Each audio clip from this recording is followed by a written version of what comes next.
Bonjour, merci d'être avec nous. Ce matin, nous recevons Jean-Hugues Rattenon, Bonjour. qui est député de la 5e circonscription, député de la France Insoumise. Mais c'est vrai qu'avant votre élection, il y a 2 ans, on vous connaissait surtout comme militant du social. Vous étiez quasiment sur tous les fronts et vous avez mené plusieurs combats, et notamment le COSPAR, c'était la prime pour les bas salaires. Mais on l'a dit, vous êtes maintenant député. Même si vous faisiez de la politique depuis plusieurs années, vous vous êtes présenté à plusieurs élections, votre premier mandat, je ne parle pas des mandats de conseiller municipal de l'opposition, mais votre premier mandat, votre première victoire, c'est les élections, ce sont les élections législatives de 2017. Donc là, ça fait 2 ans et 1 mois que vous êtes député de la République. Et ma première question, ce serait de vous demander, est-ce que c'est bon, ça y est, vous avez pris vos repères? Pourquoi je vous pose cette question? Parce que, est-ce que c'est facile de passer des champs de canne, c'est-à-dire quand je dis champs de canne, il n'y a rien de péjoratif, puisque j'habite Brapanon. Carreau canne. Voilà. Est-ce que c'est facile de passer des carreaux de canne au lambris doré à Paris? Est-ce que vous avez pris vos repères maintenant? C'est bon. L'expression me fait plaisir, parce que, qu'on parle de carreau canne, de champ de canne, ben, la coupe vient de commencer. C'est aussi l'occasion de dire bonne coupe et bonne campagne à tous les agriculteurs et aux coupeurs de canne. Mais en même temps, moi aussi, moi j'étais coupeur de canne. Mais la coupe canne, mais avant de couper canne, m'y aller emmener à manger pour mon papa. Je sortais de la Gironde, Conjaco, Brapanon, et m'y montais 30 minutes à pied à Pagnandi dans le champ de canne. Et à l'époque, il faisait peur, il y avait beaucoup de voitures. Et on retrouve dans les sentiers de canne presque tout seul. Tout seul, ouais. Donc, m'y connaît très bien ça. Et donc, l'expression est bonne parce que tu passes du champ de canne à l'Assemblée nationale. Mais en même temps, c'est de dire aussi, mon combat, c'était l'éducation populaire. Et dans le cadre de l'éducation populaire, c'est tous les combats sur la vie chère, c'est-à-dire la structuration des prix, comment ça marche, etc. etc. Et donc, c'est le combat contre la cherté de la vie, mais aussi le combat pour permettre aux rayonnés de prendre conscience que lui aussi est capable de réfléchir, lui aussi est capable de mener un raisonnement, et plus on est capable de mener un raisonnement, plus on est capable de comprendre comment les choses se structurent, eh bien mieux on peut mener le combat. Après, une façon pour moi de dire, quand un responsable politique de l'Est, pour ne pas citer Jean-Paul Virapollet, dit que Rattenon, quand un chien écrase là-bas, il savoir quand une femme y accouche à Mayotte, ce que les méprisons pour les femmes mahoraises, il savoir, ça veut dire quoi? Soit il fait de la démagogie et de l'insulte, soit il ne maîtrise pas, pour un ancien parlementaire, le rôle d'un député, ou bien il a mal fait. On revient un petit peu en arrière. Oui, on revient. Voilà. Vous arrivez à l'Assemblée du champ de canne à l'Assemblée. Du champ de canne à l'Assemblée nationale. Je suppose que il y a toute une procédure. Un député, ça n'arrive pas à l'Assemblée nationale, ça ne fait pas voter une loi comme ça. Sinon, ça aurait été trop facile. Maintenant, déjà, il y a ce qu'on appelle la majorité et l'opposition. Oui. Quand on propose un programme, c'est pour être dans la majorité. On se retrouve dans l'opposition. Donc, dans l'opposition, c'est un mandat de combat, de résistance face à la politique du gouvernement et de manière... Paradoxalement, si je peux me permettre, quelque part, il y a un petit avantage, parce qu'au niveau des temps de parole, comme vous avez la France Insoumise, vous êtes inscrit au groupe de la France Insoumise, il y a 10 députés, donc ça fait que... 17 députés, pardon, ça fait qu'il y a un turnover quand même assez régulier au niveau de la prise de parole, et ce qui fait qu'on vous retrouve quand même assez régulièrement à la tribune officielle. Attention, puisque le temps de parole est fonction aussi de l'importance du groupe. Le groupe En Marche, le groupe Les Républicains ont beaucoup plus de temps de parole que nous. Sur des textes, il nous arrive d'avoir 45 minutes de temps de parole pour l'ensemble du groupe, y compris les interventions. Eux, ils ont 4 heures, 5 heures, 6 heures de temps. Oui, mais c'est vrai que dans un groupe comme LR où il y a plus de 100 députés, une Nadia Ramassamy ou une Nathalie Bassir ou un David Lorion aurait moins de temps de parole parce que il faut prendre en considération tous les autres députés. On peut demander la parole à n'importe quel moment sur la défense d'un amendement. Quel que soit l'amendement, on peut demander la parole. On peut demander aussi la parole pour l'explication de vote, pour, contre ou on s'abstient. Là où j'ai peut-être un peu plus d'avantages, c'est les questions d'actualité au gouvernement. Les questions qu'on pose le mardi et le mercredi après-midi, puisque ça tourne un peu plus vite. Mais après, sur les autres sujets, en commission, on prend la parole quand on veut, on demande la parole. Est-ce que le fait d'avoir été sur le terrain pendant longtemps, sur les fronts au niveau social, est-ce que d'avoir été sur le terrain souvent, la plupart du temps dans l'opposition au niveau politique, et se retrouver aujourd'hui acteur dans l'hémicycle, est-ce que vous vous dites, finalement, mais non, mais c'est difficile, on ne peut pas faire avancer les causes comme ça, parce qu'il y a tout un cheminement, quoi. C'est difficile, mais on agit, contrairement à d'autres qui n'agissent pas. Moi, je vois des parlementaires qui n'arrivent pas à sortir de l'ascenseur. Il faut sortir de l'ascenseur et partir dans l'hémicycle ou en commission. Qui n'arrivent pas à s'exprimer ou qui n'arrivent pas à dire franchement les choses. Moi, je dis franchement les choses. J'ai été élu par le peuple, je suis redevable au peuple, je ne suis pas redevable à l'organisation politique, y compris la France Insoumise. Je ne suis pas redevable au système, que ce soit le système économique ou le système politique. Il y en a qui, malheureusement, sont bloqués par ça. Moi, j'ai la parole libre. Maintenant, revenons aux propositions. Moi, j'ai dépassé les 8000 amendements signés ou co-signés. C'est libre. Pourquoi les autres ne font pas Les projets de loi, vous en avez déposé aussi, ou sinon vous avez co-signé J'ai co-signé des propositions de loi, mais j'ai aussi déposé des propositions de loi. La dernière, c'était sur l'interdiction des boissons alcoolisées, notamment la publicité. La publicité. Avant, c'était sur le coût des colis postaux. On paye beaucoup plus cher pour envoyer on n'a pas ce qu'on appelle la péréquation tarifaire, par exemple. C'est une discrimination. Et puis, il y a la proposition sur l'abolition de l'esclavage, etc. etc. Je devrais bientôt déposer une proposition de loi sur les employés communaux. Donc, il y a des propositions de loi que je dépose en mon nom et je demande aux autres de co-signer. Et puis, il y a des propositions de loi que je co-signe. Et puis, il y a aussi des rapports. Là, la semaine prochaine, j'organise une réunion sur le climat et ses conséquences sur le territoire et le développement économique. Une commission, un groupe de travail que je préside. Donc, je vais présenter et faire valider l'orientation pour les 3 prochains mois. Donc voilà, il y a une activité et c'est vrai que mon objectif, là, c'est les propositions que j'ai faites jusqu'à aujourd'hui en termes de propositions de loi. Je vais voir comment faire inscrire au moins une proposition dans le cadre de la niche parlementaire de la France Insoumise qui aura lieu au mois de février ou mars l'année prochaine. Donc voilà, c'est une activité très dense. Moi, ce que je regrette dans cette affaire, c'est d'être un peu moins sur le terrain, moins en contact avec la population. C'est comment trouver l'équilibre. C'est ça la difficulté. Parce que si je reste chez les gens, ça veut dire que je ne pars pas travailler là-bas.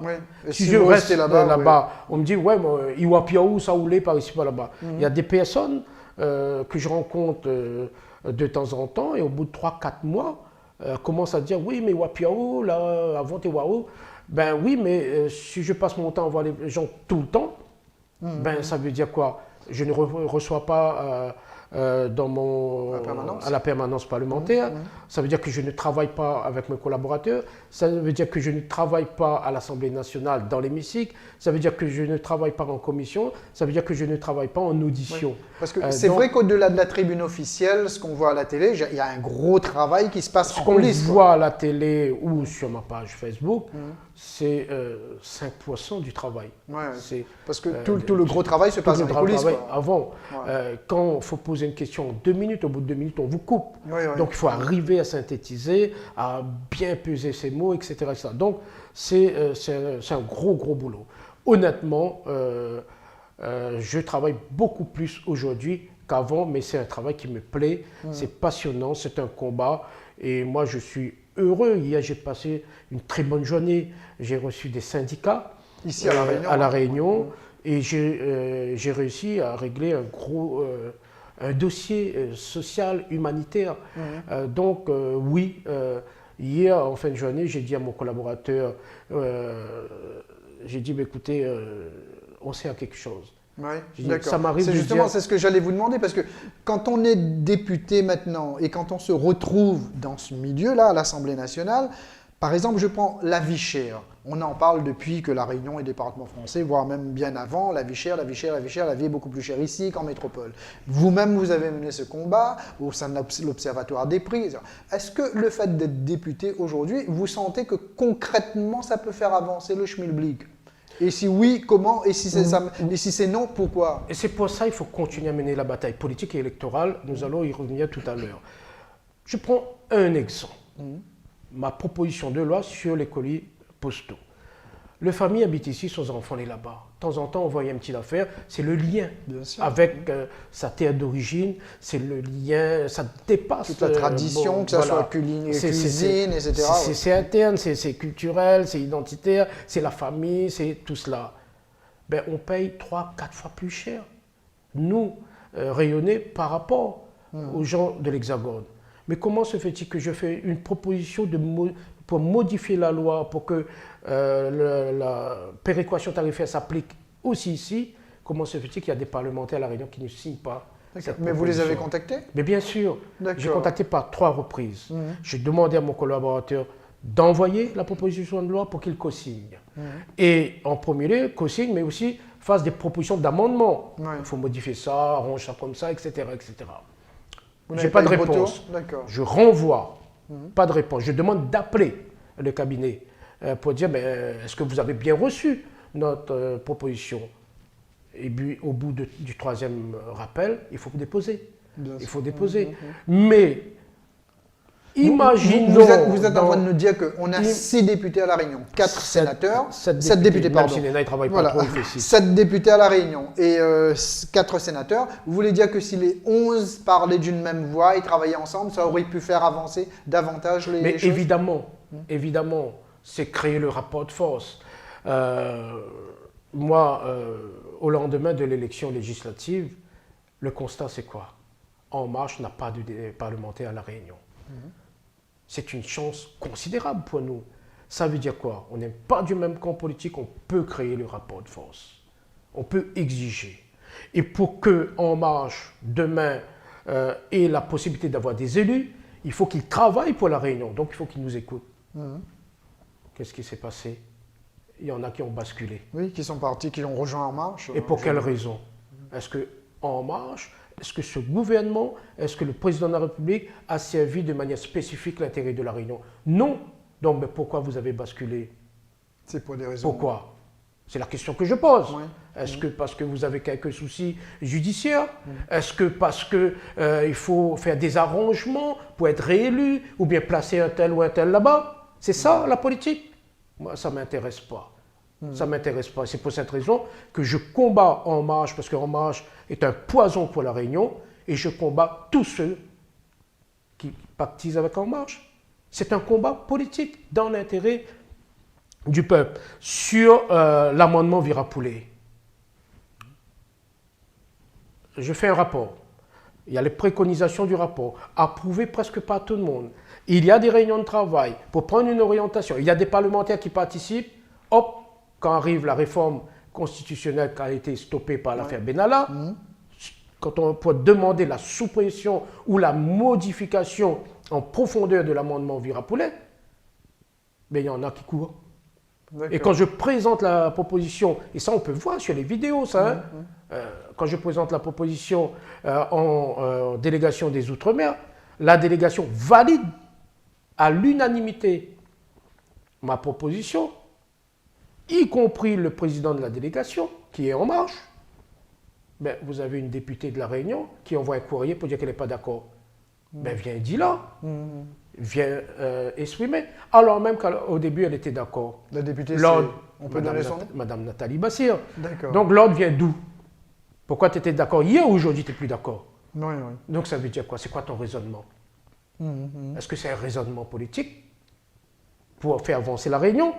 Ou bien est-ce que c'est un raisonnement électoral pour faire avancer un clan? Moi je dis franchement les choses. Ça ne m'empêche pas de dire bonjour à Mme Nathalie Bassir, ça ne m'empêche pas de la respecter. Mais c'est l'intérêt du peuple avant tout. Voilà, c'est extrêmement compliqué. Après, Il y a des arrangements entre la classe politique et les grands groupes. Ça, vous Il y a l'avez des vu arrangements. maintenant que vous êtes dedans, ça se voit encore Il y a mieux. des arrangements D'accord. entre le monde économique et le monde politique. Quand vous recevez vous-même, sans accuser, une lettre, une enveloppe, et on dit, Beratno, il n'a que des apports personnels, mais il n'a pas de dons. Oui, c'est par rapport à votre campagne électorale, effectivement. Moi, au financement de votre les gens campagne. que je fréquente n'ont pas suffisamment de moyens pour me faire des dons. Et de toute façon, il n'y a pas de retour de ma part, donc ils ne vont pas me faire de dons. Et de l'autre côté, mon apport personnel, ce ne sont que des emprunts. Oui. 100% d'emprunts. Mais de l'autre côté, on prend l'exemple de l'autre côté, lui, il a plus de 80% de dons. Moi, j'aimerais bien qu'on cherche à quoi correspondent ces dons. Donc, ce n'est pas pour dire qu'il a... Non, je ne suis pas à ce niveau-là. Mais globalement, à La Réunion, c'est cela. La corruption est un réel problème à La Réunion. Et on n'a pas les moyens aussi de lutter contre la corruption. Quand je vois M. De Rugy... oui, j'allais vous en parler effectivement, puisque vous parlez Allez, de posez corruption, la on question. parle de gaspillage d'argent public, on parle de l'Assemblée nationale. L'Assemblée nationale est au cœur de l'actualité ces derniers jours, notamment avec son ancien président, François de Rugy, qui était jusqu'à hier ministre de la Transition écologique, et était obligé de démissionner. Qu'est-ce que ça vous inspire, vous, quand vous voyez effectivement tout ce qui a été déballé dans la presse, et notamment qui a été révélé par Mediapart, un président de l'Assemblée nationale, à l'heure où on demande à la population de se serrer la ceinture, à l'heure où il y a eu la crise des Gilets jaunes, on voit le président de l'Assemblée nationale, son épouse, qui organise des repas aux frais de la princesse, pour parler assez familièrement. Qu'est-ce que vous en pensez? Qui lui-même fait une proposition de loi sur la moralisation de la vie politique, etc., etc., etc. Et on avait fait des propositions pour durcir cette loi qu'il avait refusée à l'époque. C'est une honte. C'est une honte. Mais attention, sa démission, il ne faut surtout pas crier victoire. Parce que sa démission, peut-être, est une façon de faire couper la lumière pour qu'on ne voit pas plus clair, qu'on ne voit pas ce qu'il y a de plus gros, plus énorme. Vous voulez dire c'est un système? C'est un système. Ça ne date pas d'hier, ça ne date pas d'aujourd'hui, je veux dire. Ça remonte. C'est un système, c'est le système, et de toute façon, on a fait sauter un homme, mais on n'a pas fait sauter le système. C'est pour cette raison, il faut sortir de la 5e République et aller vers la 6e République. Il faut tout changer. Parce que malheureusement, la démission de cette personne c'est pas ça qui va régler le problème. Est aussi un acte de manipulation de masse. Donc, des fois, on est content. Ah oui, non, faisons attention, parce qu'il ne l'a pas cassé, le système. Quand tu casses le doigt d'un monstre que l'on est en train de détruire à haut, on ne l'a pas cassé son âme, on ne l'a pas cassé son esprit, on ne l'a pas détruit totalement, on n'a fait que casser un doigt, mais il a d'autres doigts, et il a le pied aussi. Donc il faut éliminer le monstre qui est ce système. Et ça passe par un changement de la Constitution, enfin de la République. République. Pas seulement, pas une prise en compte. Ça, c'est le combat de la France insoumise, de Mélenchon.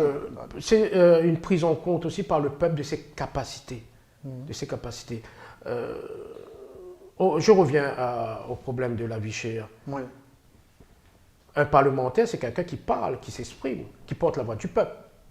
Et la meilleure façon de gagner la bataille de la vie chère, c'est que le peuple se concentre sur cette bataille et exige des solutions.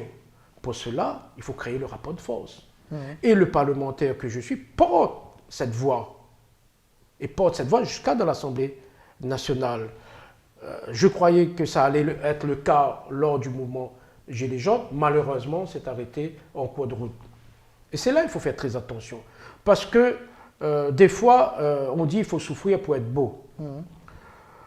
Pour autant, il y en a qui souffrent toujours pas beau. Mais la Réunion, notre économie a souffert pendant la période des Gilets jaunes.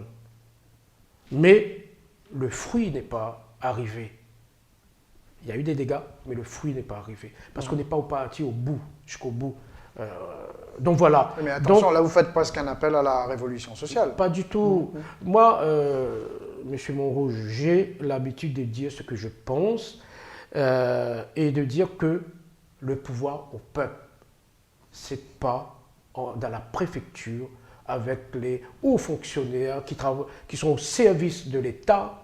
Et dès le moment où ils ne sont plus au service de l'État, ben, ils sortent comme un bouchon. Ce n'est pas avec cette classe politique-là que nous allons faire changer les choses. Le pouvoir au peuple. Et le peuple peut faire changer les choses. Ce que j'appelle depuis des années, il suffit de revoir vos écrits, la révolution douce. Une douce révolution à La Réunion. Et donc, il faut pousser, pousser, pousser. Et ça, on peut le faire sans violence. Parce que la violence n'amène à rien. Même si, quand je parle là, pour beaucoup de politiques, pour la grande majorité, eux, ils considèrent ça comme de la violence.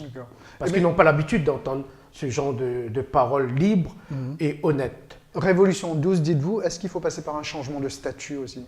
Ben, il faut, à mon avis, réformer le statut. Moi, je dis toujours, on est dans la République, ancré dans la République française. Moi, je suis français, mais je suis rayonné aussi. Je suis à 10 000 km de la France. Et mon histoire et l'histoire des Français, ce qu'on appelle d'origine, de l'Hexagone, on n'a pas la même histoire. On a une histoire en commun, c'est l'histoire de France.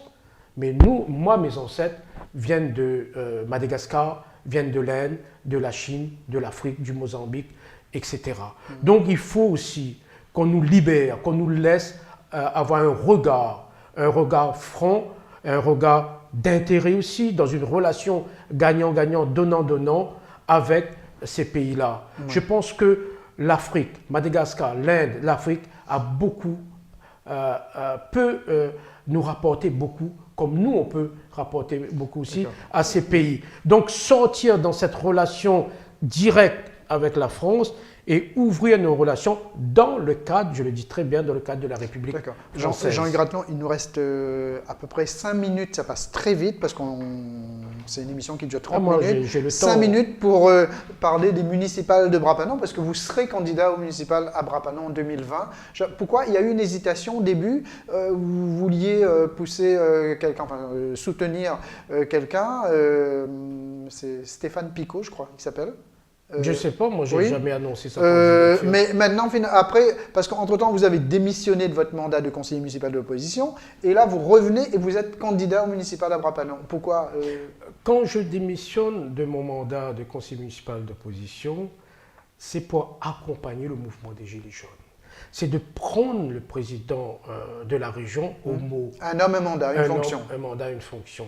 Quand il annonce dans la préfecture, en présence du préfet et de la ministre, un homme, un mandat, une fonction, je dis, ok, banco, on y va. Mais qui a suivi? Personne. Donc ça veut dire que c'est toujours des paroles en l'air. Il y a eu quelques élus qui ont suivi. Très peu. L'acte que j'ai fait, c'est un acte d'éducation populaire, mais c'est aussi un acte aide-mémoire, pour que le peuple voit et le peuple agit en fonction. Malheureusement, ça n'a pas eu les effets. Donc, ce n'était pas du tout lié à l'élection municipale. Concernant l'élection municipale, une réflexion avec des personnes, des gens sur le terrain, mais aussi avec mon staff, une réflexion personnelle, et au final, je me dis, c'est de ma responsabilité. C'est de ma responsabilité en tant que panonné. J'ai été sollicité à Saint-Benoît et à Saint-André. J'ai dit non. Saint-Benoît pour les bénédictins. Saint-André pour les Saint-Andréens. On apporte la solidarité dans le cadre d'une élection municipale, mais Bras-Panon, c'est ma ville. Bras-Panon, c'est la ville où je suis né. Et si aujourd'hui j'existe politiquement, c'est aussi grâce à Bras-Panon. C'est une reconnaissance vis-à-vis de la population de Bras-Panon. Maintenant, je me présente en tant que tête de liste et j'ai dit, nous allons consulter les gens. C'est une nouvelle façon aussi de faire de la politique. C'est le contraire même du capitaine. C'est le contraire même du capitaine. Et donc là, je suis en train de constituer l'équipe de campagne. Ce ne sera pas une liste France Insoumise. Ce ne sera pas une liste France Insoumise. Il y aura des gens qui viennent de tous bords politiques. De la droite, mais traditionnelle, de la gauche, des gens qui sont apolitiques, mais qui souhaitent s'investir, des gens que j'ai personnellement sollicités parce que je les connais. Je connais le caractère des gens, donc, etc. Donc, voilà une liste au service des panonnés, les panonnés rassemblés. Donc voilà. Mais vous serez candidat, mais vous êtes candidat à Brapanon parce que vous estimez que le bilan de Daniel Gontier, du maire sortant, qui est en place depuis 20 ans, n'est pas bon? Au-delà du bilan de Daniel Gontier, c'est le système. C'est le système. Gontier fait partie du système, comme beaucoup d'autres font partie du système. Quand on court, on cherche toujours un papa ou une maman ailleurs, c'est qu'on est dans le système.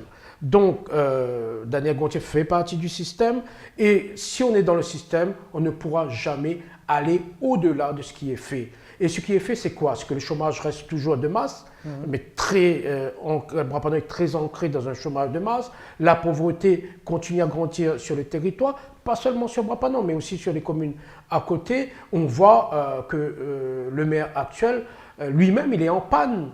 Il n'a plus d'énergie. C'est fini. Il faut passer à autre chose.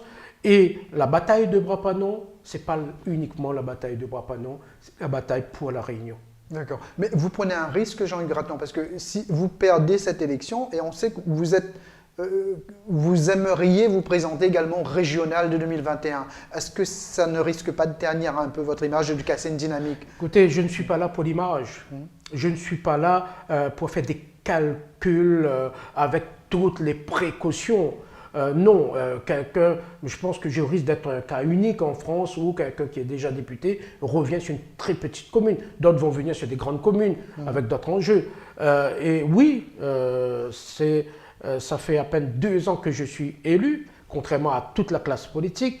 Je prends un risque, mais si j'échoue, de toute façon, si je ne prends pas les risques, ça veut dire que j'échoue aussi. C'est l'échec aussi, quelque part. Parce que ça voudrait dire quoi? Ça voudrait dire que j'ai fait un mandat pour moi uniquement? Non, je veux faire un mandat pour le peuple et je veux utiliser ma fonction pour mener une bataille politique. Et faisons confiance au peuple. C'est de l'éducation populaire aussi en même temps, et j'insiste sur l'éducation populaire, mais c'est un acte d'honnêteté aussi vis-à-vis des gens et vis-à-vis de moi-même. Donc, se mettre toujours au service du peuple, prendre des risques dans l'intérêt. C'est un investissement politique. Et ça marche ou ça ne marche pas. Soit j'arrive à convaincre. Ça fait partie du combat, ouais. Ça fait partie du combat. Parce qu'il faut accélérer les choses. Il faut accélérer les choses. Quand j'ai commencé mon combat politique, j'ai vu des mamailles de 3 ans, 4 ans qui aujourd'hui sont au chômage. Donc je me dis, il faut accélérer le combat. Et nous sommes dans un temps politique précis et on n'aura pas d'autre occasion. Élection municipale en 2020, élection départementale et régionale en 2021, législative l'année prochaine. En 48 mois, soit on change tout, soit on continue comme avant. D'accord. Mais vous êtes donc candidat au municipal à Brapanon, vous allez vous présenter au régional. Il y a eu une rumeur qui disait que vous étiez peut-être soutenu à Brapanon un peu par Didier Robert, mais manifestement, si vous vous présentez au régional, ce serait pour dégager, entre guillemets, Didier Robert de la région. Donc, ça casse la rumeur qui circulait à un moment donné. J'ai jamais dit que je vais me présenter au régional. Mais ça ne veut pas dire que... Bon, il faut changer de majorité à la région. Il faut changer de gouvernance à la région. Donc c'est clair, je suis un adversaire de Didier Robert et Didier Robert est un adversaire de Rathenon. Nous n'avons pas la même vision politique, nous n'avons pas le même projet pour la Réunion. Aujourd'hui, il est en marche, donc je combats en marche. C'est clair. D'accord. Donc si demain Didier Robert veut éliminer Gontier, s'il veut, s'il le souhaite, mais c'est sans moi. Parce que moi, je veux éliminer Gontier, pas Gontier l'homme, mais sa politique, le système, par la voix du peuple. Et d'ailleurs, en 2017, il avait dit que le prochain maire, c'est Rathenon, et ma réponse était claire. Ma réponse est de dire, ce n'est pas un responsable politique qui décide qui sera le prochain maire, c'est le peuple qui décide. D'accord. On a parlé d'éliminer Gontier, on parle bien d'élimination politique évidemment. Hein, mais bien sûr. Ma dernière question, très rapide Jean-Yves Gratton, parce qu'on est déjà dans les 30 minutes, elle va vous surprendre. On a vu que vous faites, Jacques Chirac disait trop d'impôts tue l'impôt. Et vous faites un communiqué sur quasiment tout ce qui bouge. Est-ce que trop de communiqué ne tue pas le communiqué? Trop de communiqué tue le communiqué, ce n'est pas le problème. Mais moi, je ne pas un bout qui cachette. Moi, je veux que les gens, quand ils approuvent ce que je fais, ils approuvent en connaissance de cause. Moi, je ne suis pas là quand les Allemands, ils passent, ils lèvent le drapeau allemand. Quand les Français passent, ils lèvent le drapeau français. Moi, c'est pas ça. Moi, c'est de dire, il faut que les gens y connaissent à moi. Et ils connaissent que ça, ils pensent, quelle est ma vision sur tous les sujets. Pour que quand ils votent pour moi, ils votent en connaissance de cause. Et quand ils ne votent pas pour moi, ils votent aussi en connaissance de cause. Moi, j'en ai marre des capons. Moi, j'en ai marre des tricheurs, des politiciens tricheurs. Moi, je ne triche pas. Et le journaliste, même si il ne publie pas mon communiqué, mais au moment voulu, il aura ce document en main pour le sortir. D'accord. Merci beaucoup, Jean-Yves Rapneau. Merci, monsieur le député, d'avoir été avec nous. Honnêteté, transparence et responsabilité. Voilà, c'est sur ces mots que nous allons nous quitter. Merci d'avoir été dans les studios de freedom.fr. Quant à moi, je vous retrouve la semaine prochaine avec un autre invité ou une autre invitée. Merci beaucoup.